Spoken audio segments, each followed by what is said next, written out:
Awesome. Welcome everybody to another Bite Size Branding Live. Hopefully you are nice and ready for the long weekend. As always, we are so excited to have everybody joining us on the show. And as always, I have Grant with me. Grant, would you like to introduce us now? Yeah, my name's Grant Tom. I'm known in the marketing place as the head fire starter. And what that means is that I take ideas, I get them implemented, and I help businesses to grow. And today we have a fantastic guest by the name of Christopher, who's a specialist in copywriting. And welcome to the show, Christopher. Thank you very much, Grant. Thanks, Bernard. Pleasure to be here. Very welcome, mate. Very, very welcome. So welcome to the challenge, Christopher. Welcome to the challenge. So we chase the clock. But for you, as for special guests, we normally chase 5 minutes, but today we're chasing 7, so we give you 2 extra minutes to sort of with us. So it's not like you've got a lot of time. You've got to talk fast, you've got to talk precise, and you've got to talk on point. If not, we'll butt in and take over. But it's all about the betterment of solving a problem for the viewers, for people in the marketplace, but at the same time, it's for us to challenge each other as well. So just so everybody knows, the reason we invited Chris onto the show today is Chris is a maven of copy magic. You know, if you need your copy done, do you like that? I came up with that.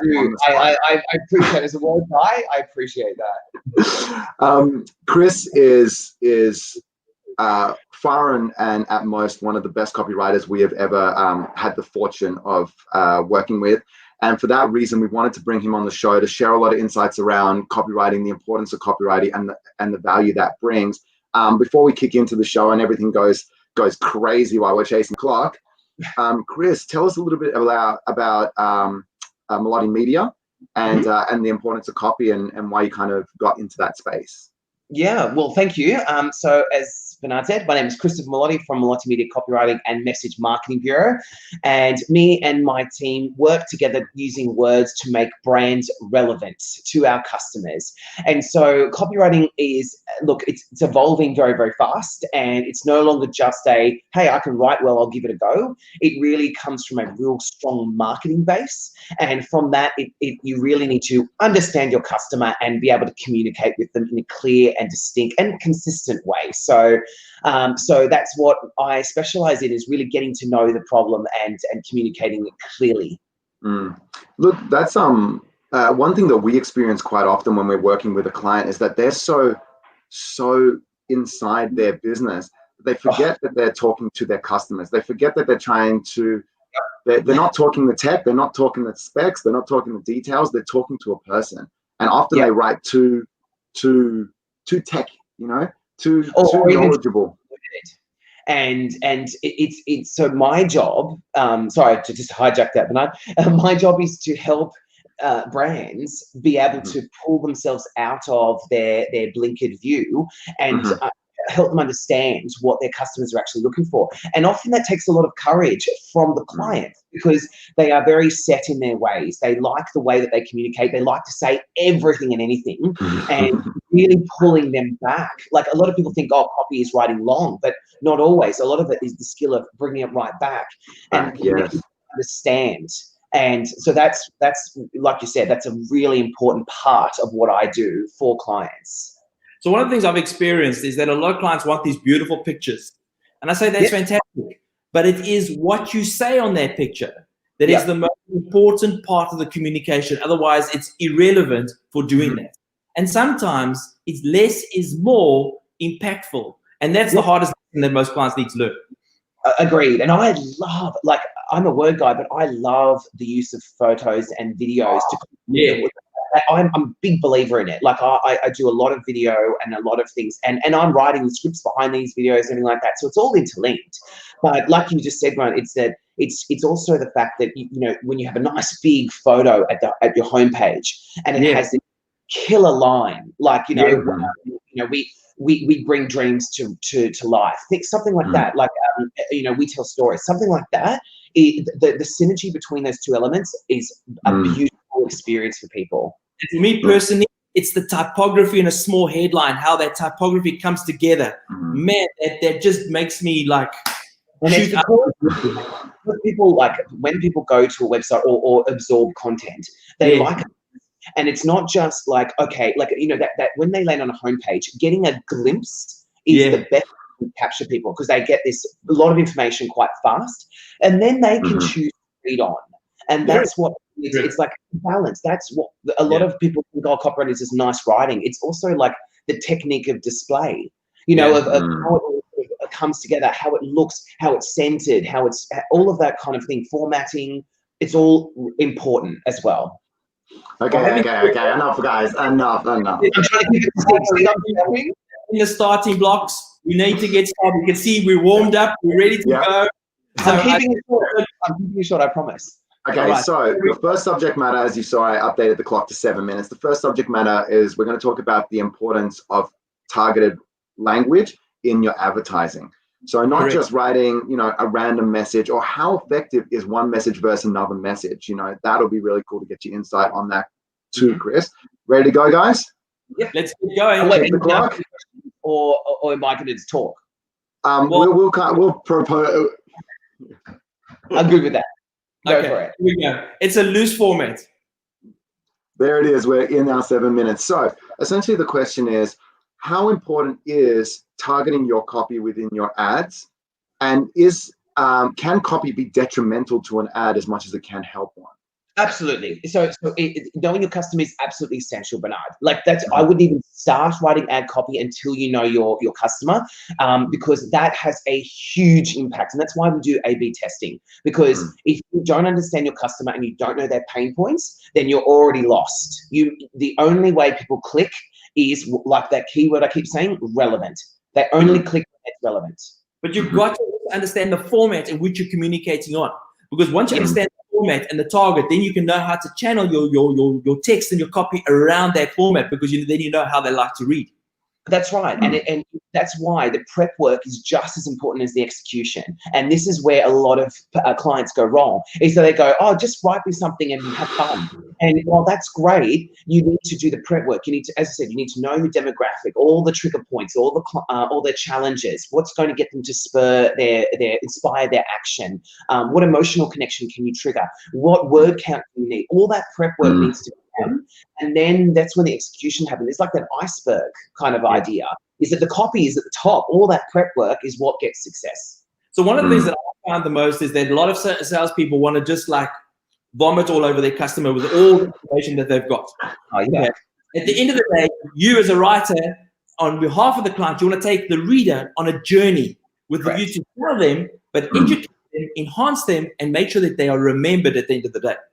Yeah, and I define that as providing value. Everything you need to do is provide value, and value is equal to entertainment plus information or education. So, selling tools in. Sorry, I missed that. Sorry, cut out. You've got to have some selling tools in there too. You've got to remember the selling tools. Yes. And so what it is basically, so long as you're providing value, people will follow, people will listen, people will read. So it's not, when I say entertainment, I don't mean like, you know, fun and games, you know, but it's got to be something that they find intriguing and engaging, as well as entertaining, because you don't want them reading your copy and going, I want that 5 minutes back. I didn't get anything from it. Everything needs to be a forward momentum for people to care. Yeah, I can't believe Grant missed the opportunity to say his favorite buzzword, which is edutainment. Oh, it was coming. It was coming. You stole my thunder. Edutainment. Come on. I was keeping that as my final. Oh, great one, Bernard. Oh, that's it. I'm out of the show. Cut me out. Look, I think one of the things that's important is that if you don't grab the reader in the first couple of lines, they're not going to read on, and you've missed the whole opportunity. And I think sorry, I'm a firm believer. On top of that, is every sentence should lead to the next sentence. Correct. It's so important. Like, and it's not as easy as you think. It's got to, like you said, a story. But people throw that word story as a buzzword everywhere. But what it means is that A leads to B, which leads to C, which leads to D, and there's an intrigue to keep reading. If you are writing your copy and you're getting bored, your customers are getting bored, and that's a journey. You've got to take them on that journey. You know, correct. You've got to take them on, and I agree with you. Wordsmithing is beautiful, and every line's got to lead onto each other. And very few people have that talent. And that's that's why people hire professional copywriters, because one, we do it every day. So this is like when you practice something, you get good at it. But there's 4 reasons why people hire a professional copywriter. It's 1, they're not sure what to write. 2, they hate it and they want someone else to do it. 3 is that they're getting no results from their current copy. Or 4, they have no time, or a collection of all 4 of those. So those 4 reasons are the reason why people come to me, is because of those. And I can, like, as a professional copywriter, I help with all of them. You know, whether it's no time, you hate it doesn't matter. That's what a professional copywriter does, and that's how the value comes across. So let me ask you a question. What happens when you've got a product that you've got no interest in whatsoever personally? How do you get excitement into that communication for the reader? Great question. Look, for me, I have the ability to put myself in their customer's shoes, and that's something of a skill that I've developed from my marketing background.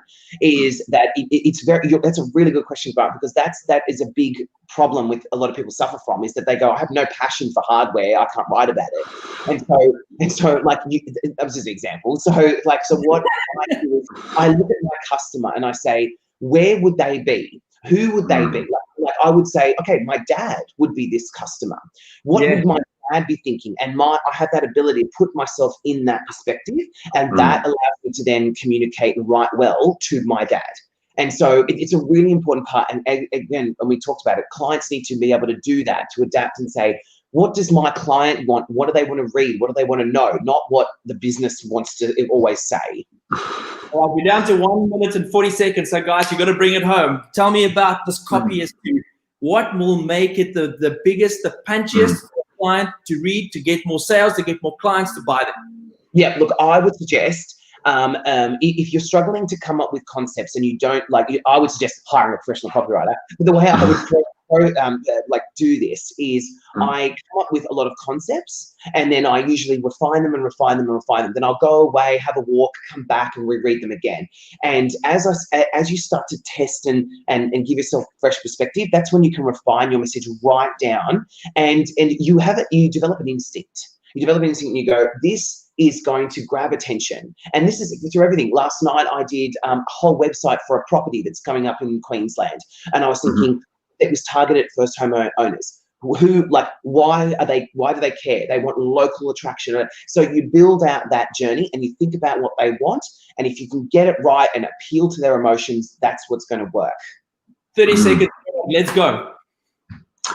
Man, I think what I took away from all this is that you have to have a vision of who it's going to be targeted at and why you're targeting them. And the other thing is how you're positioning the brand through the copy.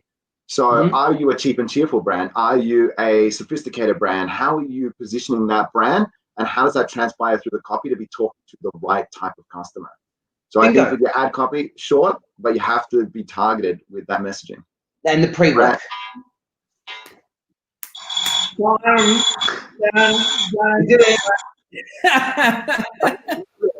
got there. So, final words on that subject, Burnout. Look, I think I kind of surmised it just then before the end of the clock. But I think it's essential that people capture those 3 elements. Understand where is that customer coming from and where are they going to be going after that step. And you often see that people kind of repurpose the same copy from their ad on their landing page. I feel like the next conversation should be what they see when they get to the landing page or to the home page. It's the next step. They already know the message. You don't have to repeat it. They just clicked on it to get there, right? And then having that targeting correct, understanding your value proposition, how you want to position the brand. I think those are essential. Done. Fantastic. Christopher, last words on the subject. Thank you. Is that it? Sorry. Oh, I thought you said nice words on the subject. Oh, last words on the subject. Look, exactly what Bernard said. So I would say that it's. Remember we talked about that prep work. That's where it comes from. Is looking at it and saying, like you said, who are we targeting? What are we doing? It's you're going to set yourself up for failure if you just run into it. If you just go, that's good enough, and you put something down and then launch it, it's not going to get the results you want. It starts with, who is the customer? What do they want? What's in it for them? What triggers them? Where are their emotions? what are the challenges, how do you solve them, how do you counter their objectives. All this prep work needs to be done early, because then from that you can distill messages and ad copy that works and takes people on a journey that they find relevant. My final words on the subject is as follows, that I think that just by this 7 minutes of interjection, we can find that a professional who knows his subject can really bring so much more value to a business than an amateur attempting to do something with the view to save money. There's no saving money here. It's about buy the right tools to do the job. And I think you can see quite clearly that to get a professional copywriter for your campaign, for your messaging, is utmost, because at the end of the day, your customers haven't got time to read garbage. They want to read effective communication. That's my last point. No, okay. The bar is very high. The expectation today, like think about customers. We have no tolerance as customers anymore, don't you know? Like if you see anything bad, boom, we're gone. It's not like the 1940s where it said buy cornflakes and we went, all right. Like it just doesn't happen anymore. You need to convince them and you need to be compelling. Otherwise, they're out. No one cares. Unless you are compelling and relevant. Absolutely. All right, go next subject. What are we talking about? Yeah, well, I thought Grant really came out gloves on just then, didn't he? He was like, Papa. Yeah. You got to bop and weave. Yeah. Awesome, guys. So the next subject that we're going to talk about, we've kind of tokened it long copy versus short copy. But really, it's all about the power of copy. And because, as we've said, people are very time poor and they want to be hit with the good message straight away, how detrimental can poor copy or waffly copy be to a campaign or to a website when a customer lands there, or even a promotional piece, So, affectionately termed long copy versus short copy, but what is the power of good copy? Yeah. Ready? Yeah, I'm ready. Let me you going to trigger me again, or am I just going to blurt? It's all right. Grant's going to lead you in on this one. All right, Grant, kick it off. Oh, we started. Right, great. Yes, sir. Back in the day, there was Dale Carnegie who wrote a long copy advert for his organization. And the secret to this is that it's been regarded as the best kept advert ever written because it ran for 40 years unchanged, and it was a long copy advert. And it enhanced, it educated, it had call to action, and it had sign up at the end of the day. And it was regarded as the best ad ever written. But it was a long copy ad.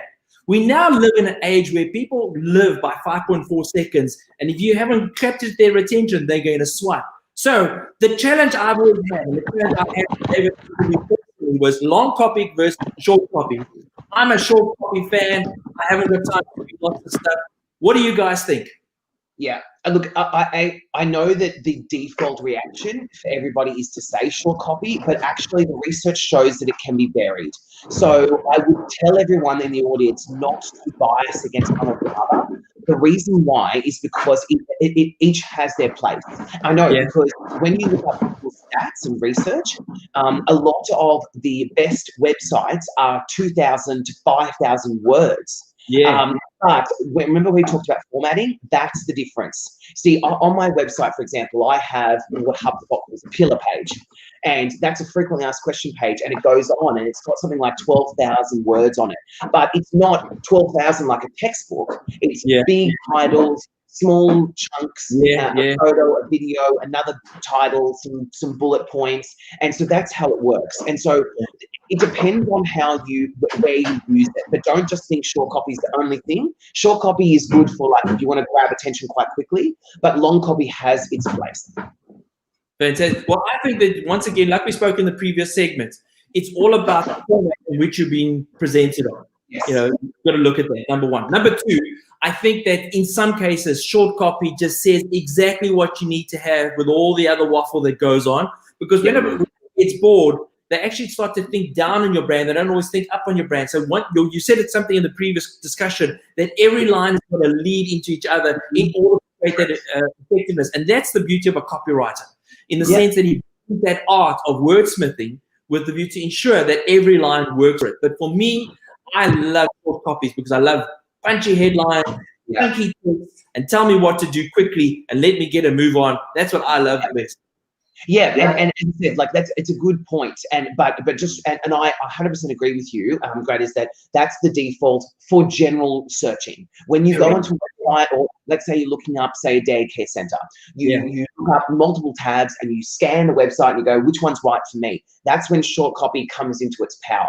But when people are looking for more information and they're willing to stay, or it's like a help or a blog or something like that, never be afraid to make that longer, so long as that is digestible in sort of bite-sized chunks. And that's why I write my blog, because if you write a textbook, people do fail.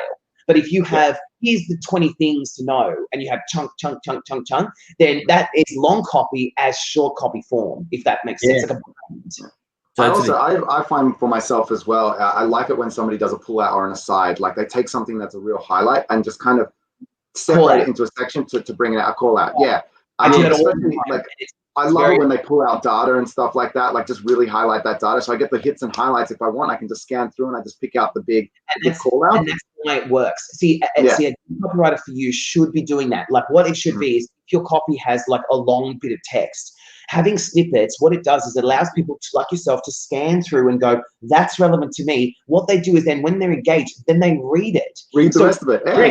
So you can't, as a writer and as a client and as a business, don't think that that's defeated. So long as they've found the information that they need in your copy, that's a win.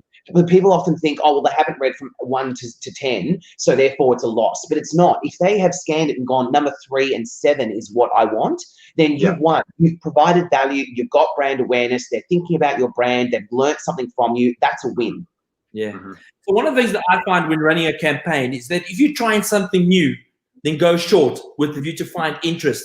If you're going to something that you know you've got a point of difference, then you go long with the view that you write a long copy, but then you can highlight those pointers with the view to get the reader sucked in quite early into the middle of the conversation with the view that they get to read everything. I think that's utmost. And I would say the word there to use is you have to earn their attention. That's where it comes from. It's true because like what you do is you have the short copy that says this is good, like this is something you need, this is something that's relevant to you. I know I keep using the word relevant, but that's really the key to copywriting. And so you want to show them and say, you don't say this is what we do, you say how we help you.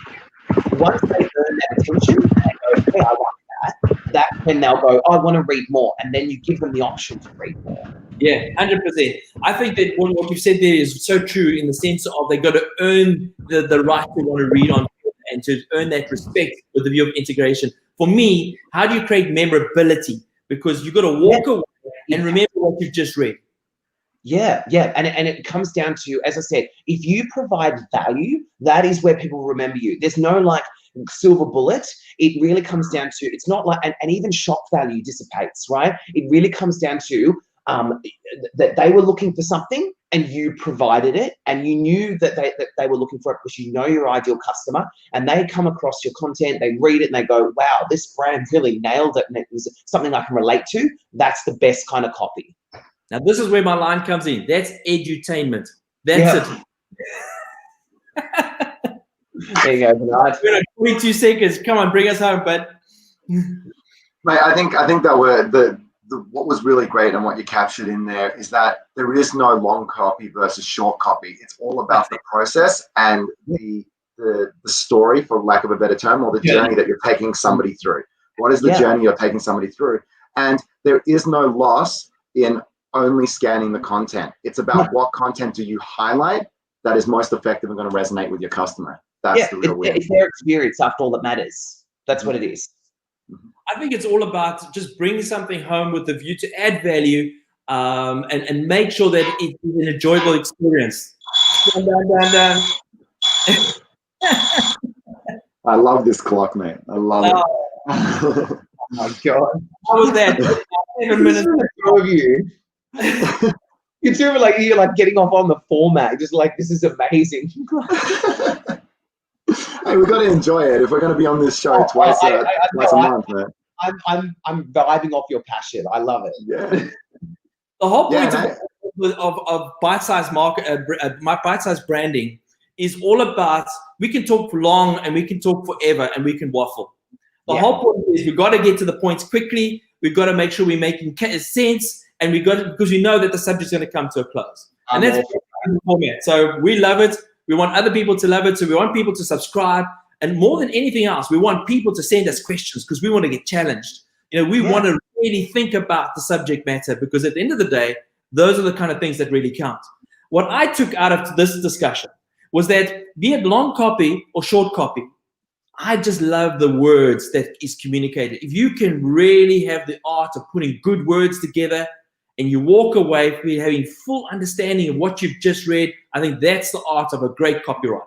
Yeah, and that's the hardest challenge. Sorry, Bernard. Like that's the challenge that we often have is I get thrown some very technical stuff, and it comes down to like, how do we make this digestible to the right audience that they're going to find relevance in?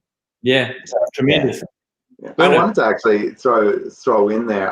Like I'm a big fan of dad jokes. The tackier the better. And I think a lot of brands, they don't play on words enough. There's so much wordplay that you can do, and wordplay is such a great way of grabbing somebody's attention. And actually, like insurance companies seem to be quite good at playing on words.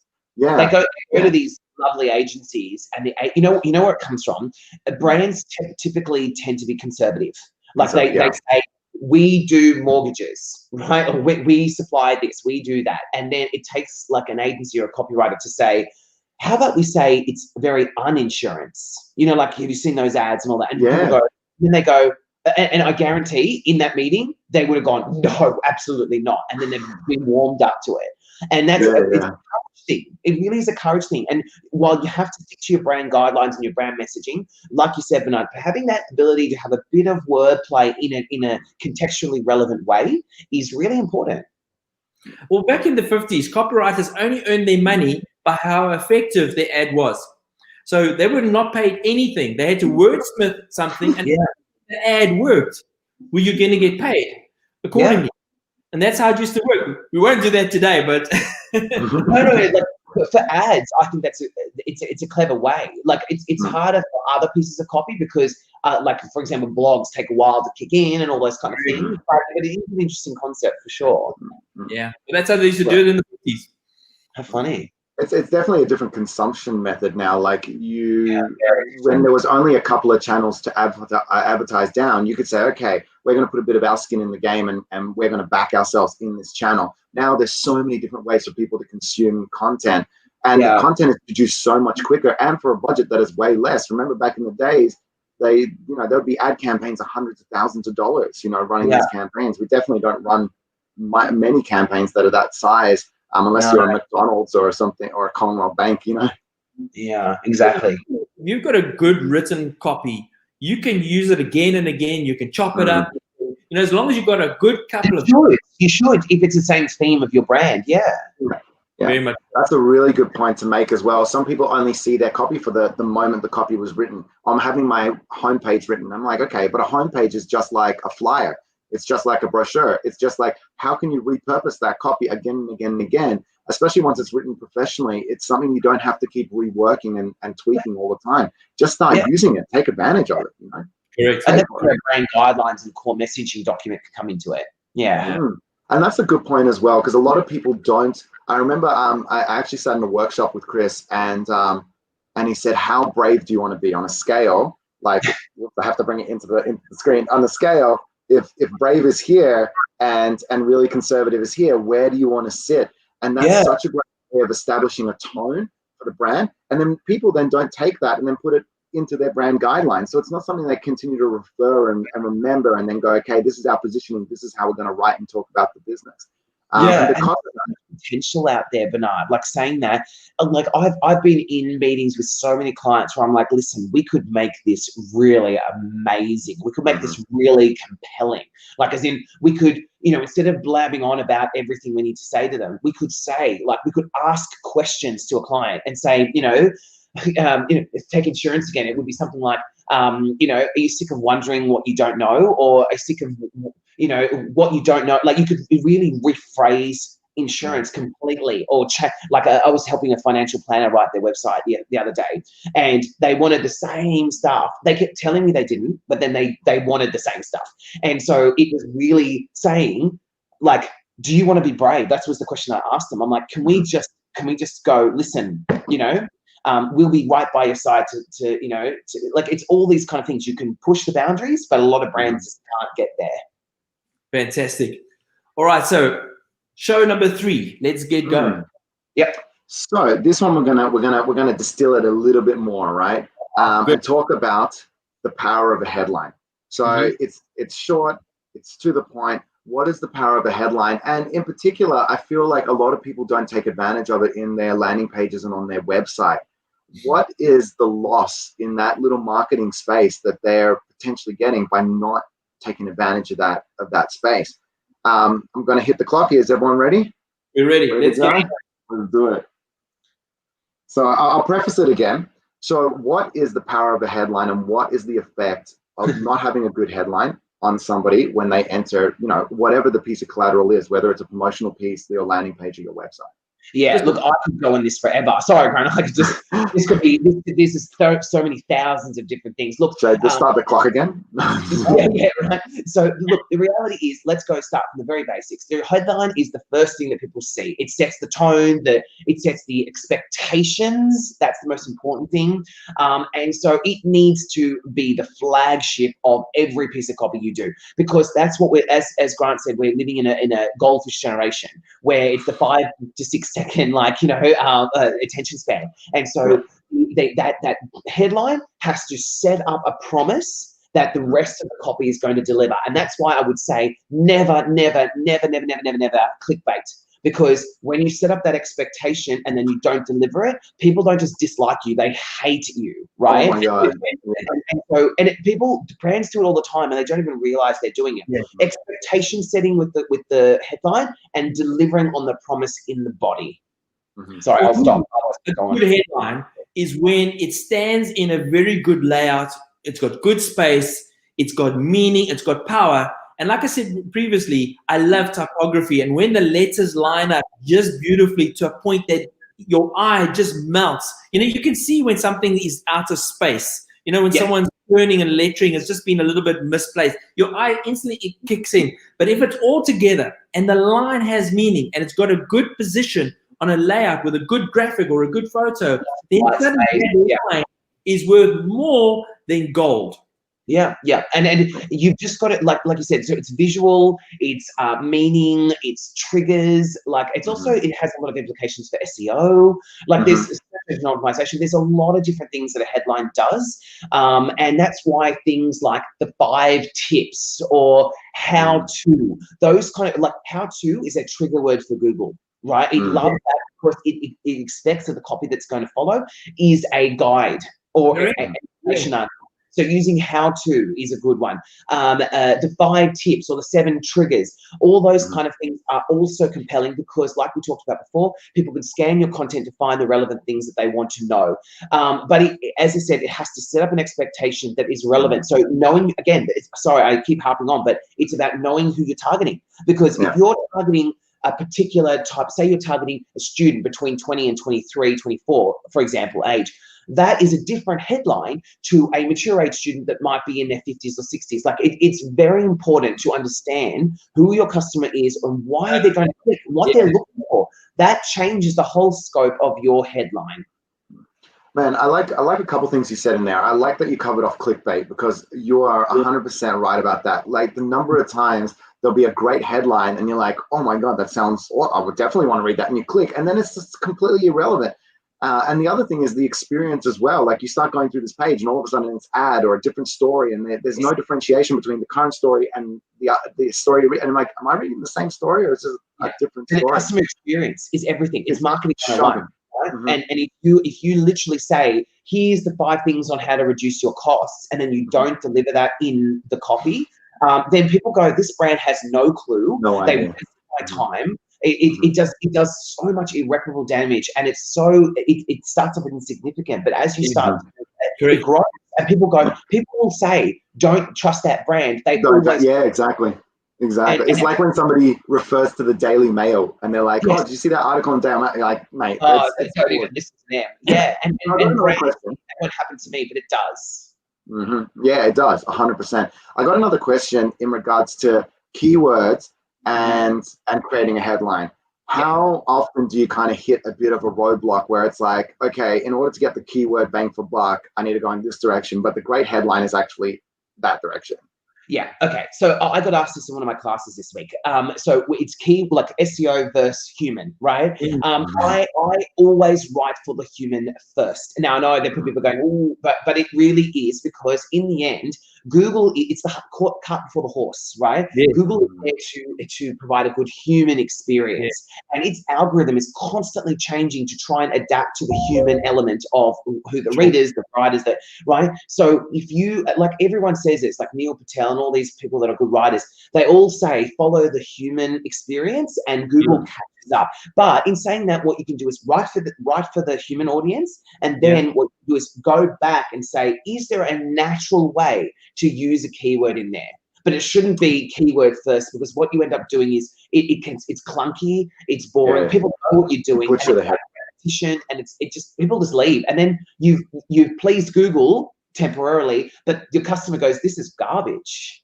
Because in the end, like if you get a lot of the bounce rate's high, or there's a low traffic, Google's not going to rank you anyway. So you might be good for the headline in the beginning, and then it just drops off. And so you go up rank for about a week, and then as people start to see it, they go, this is rubbish, and they leave. And then dwell time reduces, you get high bounce rate, and then down you go again. And you go, well, that was good for 3 minutes. But yes, this is where the game has changed, in the sense where it's not about always writing positive. For example, on Google, on the SEO, you have good meta tags and bad meta tags with the view to try and find the right traffic for you. And that is what a lot of people don't understand a good copywriter needs to understand when setting it up from a Google algorithm point of view. I think the point that is important is that a headline is a call to action. A headline is a doing word. A headline is the next step. And if I had to highlight anyone, and I think it's a dying art, because publications and magazines that we used to get at the supermarket when we were in the queue to go pay for our goods, those headlines are the ones that always catch your attention. That whether you read the story, I think they've got the art of writing good headlines. Yeah. And don't be afraid to experiment with them. Like if you're writing blogs, if you're writing your website, make it compelling. But as I said, like make a promise and then deliver on that promise. And don't be afraid to be bold. Ask questions. Sometimes a title can be a question. Do you know? Or how to? 5 things. All these things will trigger people. If it's boring, it just won't get clicks. That's how it goes. Yes, 100%. So. I'm good. A couple seconds left in this one. You did say at the beginning you could rattle on about this subject forever.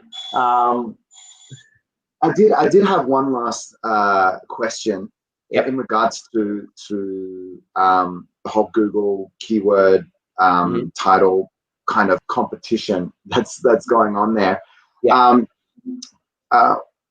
When you produce copy, how much research do you do around the keyword background? A lot. And so I learned from some of the best SEO people in Australia. Like there's some incredible people out there, and I'm not going to say I'm an expert, because I've learned from a lot of people, and sometimes when a project is so advanced, I get what they call an SEO architect in, and they're the ones who can look at the keywords and provide a cloud. And they go, this is where it needs to be. But in terms of general sense, what I find is, because I do this every day, I have a natural knack for including the keywords that should be there. Like, whether I'm writing for a bank or a service provider or a glass provider or something, whatever it is, you can naturally see the keywords that need to be in there, like a suburb name or services name. You can naturally do that. I take the opinion that you do the research first. You look at all the keywords that are ranking and you say, okay, here's the good words. And then I write it in a natural way and try and keep them in the top of my mind of where the keywords need to be. Then what I do is I get that keyword research back out, and I go Control F, and I try and find the keywords in my copy. And I go, right, it's only been mentioned once or twice. And usually I aim for 3 times in a piece of copy. So I would say, okay, there's only twice, and that's the highest keyword. So I'll try and read it again and say, where will it naturally fit? And often after that. It's the problem people have is when they write the keywords first, like as in they go, the financial planner must be this, financial planners do this, financial planning, blah, blah, blah. And when it's too much, not only does Google Google's They don't learning. like it. They're not dumb. Yeah. But so people go, this is just so tedious to read. So I find just writing it naturally, letting it permeate through the copy, doing the control F thing is the way to do it. Horse, right? So be careful with that. So Christopher, let me ask you this question. When you're dealing with a client that's competitive space, okay? Sorry, Sorry, I missed that a little bit.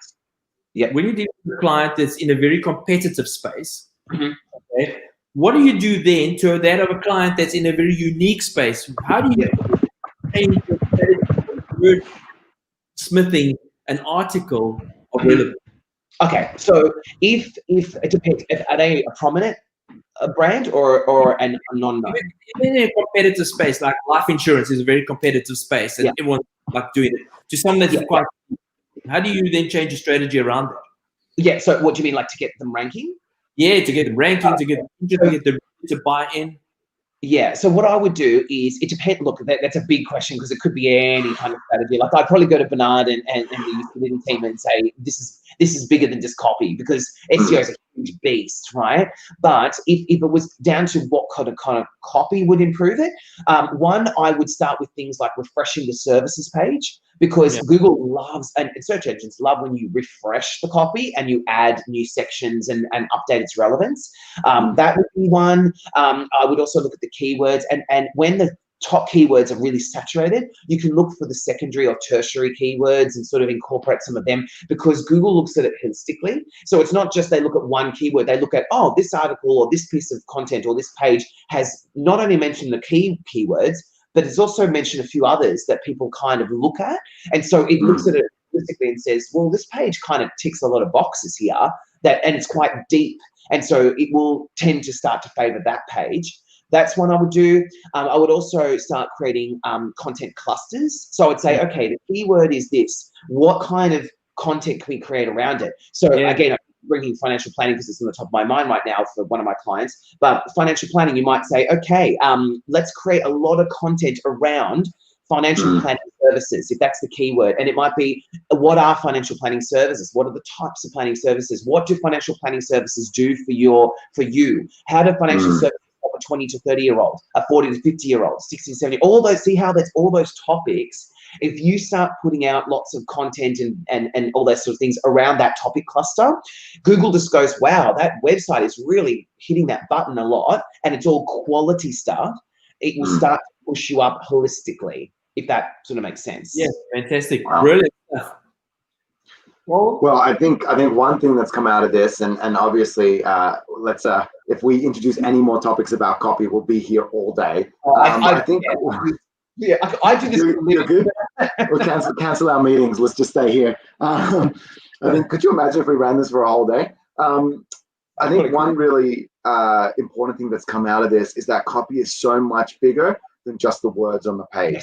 And that can I reiterate that, because this is why like I position my agency as Melotti Media message marketing, because it's much more than copywriting. It's not like, hey, I like to dabble in a bit of writing, I'm going to get you results. It takes a lot of marketing expertise and experience. Sorry, I don't mean to cut you off, but like this is where people go, well, hold on, that copywriter is going to charge me a quarter of the price. And you think, well, they're someone that decided, hey, I'm at home, I'll give it a go. Whereas, you know, where other writers excel and they get you results is because they look at it and go, okay, well, who's your customer? What are they? Where are they up to in the content journey? All those kind of things. That's where you're paying for, and that's where the value comes from. I think more important than anything else is that it's important for a client and a copywriter to have chemistry, because if they don't have chemistry, it doesn't come together. It just doesn't work. And that's where it's quite hard for a copywriter who may not have an interest. But at the end of the day, like you said, you put yourselves in the shoes of your client's customer with the view to make sure that he gets the best selling. But if a client would invest with a good copywriter, the money invested would give returns far greater than a cheap copywriter just by saving a couple of bucks right now would do. Like I've got clients that have used me for years, and the chemistry is really important. I do turn down clients who I don't feel click, or they're not in the right space, or even I'm one of those people with a bloody conscience. And I am that person where I go, I can't write copy for you because you're selling something that actually isn't delivering that.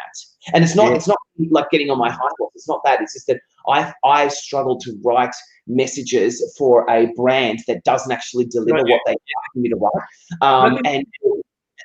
For me, I can't do it. The reason why is it is an ethics thing, but it's also the fact that it's all lies, and it's not going to get them the results, and then they'll probably blame me because I'll be like, wow, none of this works, and it's really the problem with the construct behind it. So yes, you're right, Grant. It comes down to a lot of chemistry, trust, feeling like they're well supported, feeling like you're not a yes person. That's another thing. Like it's being the ability to say, look, this is not right. Okay, this is, and it happens a lot. I write a lot for a lot of different industries, and sometimes you're like, I get what you're trying to say, but your customer's not going to like this, or not going to understand it. And you know, it happens in every industry, like legal, right? Education is a big one as well. Medical, a lot of them they like what they want to say, and they forget the customer and all of it, and then they go, why isn't this getting results? Yeah, 100%. Awesome. So before anyone says anything else, okay, we have to wrap up the show. Okay, it's been an absolute pleasure. What a blowaway show, Chris. It's been such a pleasure having you on the show. I think we'll definitely have you back again because there's so much more we can keep talking about. And topics, we'll go for it. Yeah, man, I'll keep sending them through. Let's do it. So obviously this is a live stream, but we will be resharing it across our different channels. For everyone that's following, that's watched, liked, shared these videos, please also share with us some topics. We're looking for some stuff to challenge us. We're looking for some stuff to be a little bit more edgy. So we're always okay with things that are a little bit on the edge, where we want to talk about those things. Yes, sir. What are you thinking, Chris? There's many points you had that we could discuss. Mate, send them through. We will discuss them. In saying that as well, thank you, Grant, very much for joining us as always. There was something else I was going to say. What else was I going to say, Grant? One of the things I think is quite important is that it's important to create engagement. And therefore, we want the participation of people giving us the questions, because one of the things that have come up is that they want to be more controversial. So therefore, we need challenging topics. So please subscribe, please share, because at the end of the day, we also want to be challenged ourselves with the view to put it together. But Christopher, it's been great interjecting with you. It's been great. Thank you. Like, I love the energy. This was really good, and I feel like we would have got this. So awesome. Thank you so much. I'll also share Chris's details in the comments. So if you do want to reach out to Chris, you have any further questions, or you have any questions of him and how to use copy strategically, then the details will be there, and you're more than welcome to get in touch with Chris. There they are. Awesome, guys. Unless anyone has any other words to wrap this baby up, I think we'll. Thank you very much. On that, guys. Thank you. Awesome. Thank you very much. Bye.